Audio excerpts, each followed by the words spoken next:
السلام علیکم۔ آج کا موضوع ہے تجسس۔ تجسس ہماری زندگی میں کیوں، کیا اور کیسے کو پیدا کرتا ہے، اور جس کی زندگی میں کیوں، کیا اور کیسے موجود ہو وہ خوش قسمت ہے۔ یہ وہ 3 قیمتی سوال ہیں جو واقعی اگر کسی کے پاس ہیں تو وہ ان کے جواب تلاش کر کے اپنی زندگی بدل سکتا ہے۔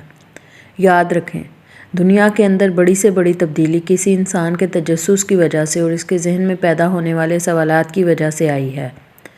مثال کے طور پر، اگر رائٹ برادران کے تجسس کی وجہ سے یہ سوالات ان کے اندر نہ اٹھتے کہ پرندوں کی طرح انسان ہوا میں کیوں نہیں اڑ سکتا، کیا ہوا میں اڑنے کا کوئی طریقہ موجود ہے، اور ہم ہوا میں کیسے اڑ سکتے ہیں، تو انسانی دنیا میں جو انقلاب ہوائی جہازوں کی وجہ سے آیا وہ نہ آ پاتا۔ دنیا کی ساری ایجادات اور دریافتوں کی فہرست بنا لیں، یہ سب انسان کے تجسس کا کمال ہے۔ ہر شعبے کی ترقی اور آج کی آسانیاں سب تجسس کی وجہ سے ممکن ہے۔ بعض لوگوں کو یہ غلط فہمی ہوتی ہے کہ وہ سب کچھ جانتے ہیں۔ اس غلط فہمی کو بدقسمتی سمجھتی ہوں میں، کیونکہ جو اعزاز اللہ کریم نے خود بخشا ہو اس سے محروم ہونا تو بدقسمتی ہے۔ المیہ یہ ہے کہ سب سے کم تجسس اور سیکھنے کا جذبہ ٹیچرز میں ہے۔ اس کا ثبوت یہ ہے کہ جب بھی کسی ٹریننگ ورکشاپ میں پوچھا جائے کہ آپ لوگ کتابیں پڑھتے ہیں تو مثبت جواب کم ہی ملتا ہے۔ عام طور پر انہیں اپنے ہی شعبے کی تازہ ریسرچ اور کتابوں کا علم نہیں ہوتا، نہ ہی وہ سیمینارز اور لیکچرز میں نظر آتے ہیں۔ آج انٹرنیٹ دور ہے، شعبہ تدریس کے اکثر لوگ اس ٹیکنالوجی سے واقف نہیں اور نہ ہی سیکھنے کا جذبہ رکھتے ہیں۔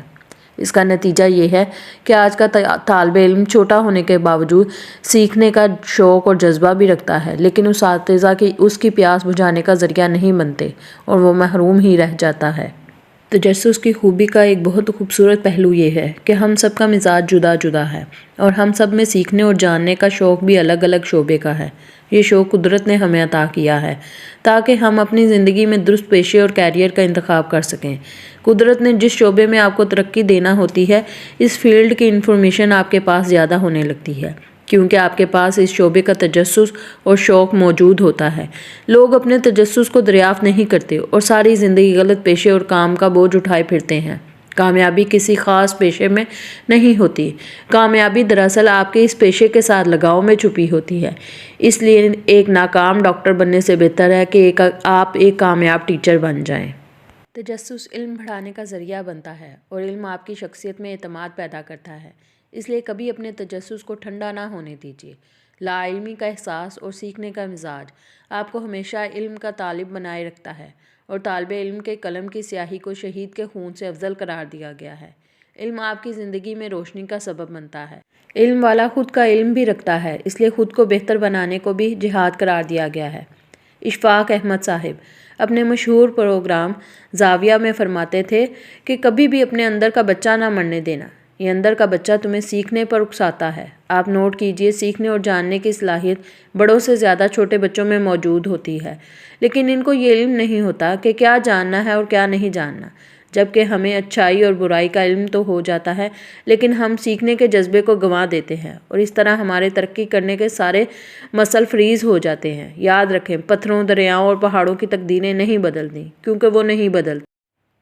انسان کی تقدیر روز، جی ہاں ہر روز بدلتی ہے، کیونکہ انسان ہر روز اپنے تجسس کی وجہ سے اپنا علم بڑھا سکتا ہے اور علم اس کی زندگی کو بدل کر رکھ سکتا ہے۔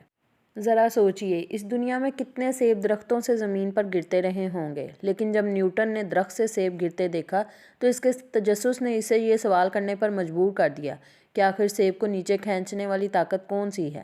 اس تجسس نے ہی اسے اتنا بڑا سائنسدان بنا دیا۔ آپ بھی اپنے تجسس کو ضائع نہ ہونے دیں، اس کو پہلے تو تلاش کریں، پھر اس کو درست سمت اور فائدہ مند علم اور معلومات کی طرف لگا دیں۔ پچھلی صدی کا سب سے بڑا سائنسدان آئنسٹائن تھا۔ کسی نے اس سے پوچھا کہ تم میں اتنا ٹیلنٹ کس طرح پیدا ہوا؟ اس نے تھوڑا سا وقفہ لیا، سوال کرنے والے کی آنکھوں میں آنکھیں ڈالی اور جواب دیا، تجسس کی وجہ سے۔ آپ خود اندازہ کریں کہ اتنا بڑا سائنسدان اپنی زندگی کی کامیابی کی وجہ تجسس کو ٹھہراتا ہے، اور آج سوال پوچھنے والے کو اچھا نہیں سمجھا جاتا۔ چھوٹا بچہ سوال کرتا ہے، وہ قدرت سے سوال کرنے کا فن سیکھ کر آتا ہے۔ اس کا تجسس جوان ہوتا ہے اور ہم اسے جواب نہیں دیتے بلکہ شرمندہ کر دیتے ہیں۔ اس کا تجسس جوانی میں ہی بوڑھا ہو جاتا ہے اور وہ جوانی میں ہی فوت ہو جاتا ہے۔ کیونکہ سیکھنے کی عمر میں سیکھنے کے جذبے کا موجود نہ ہونا موت ہے۔ اگر انسانوں میں تجسس نہ ہوتا تو ہم آج بھی پتھر کے دور میں کسی غار میں بیٹھ کر گوشت انجوائے کر رہے ہوتے۔ اللہ حافظ۔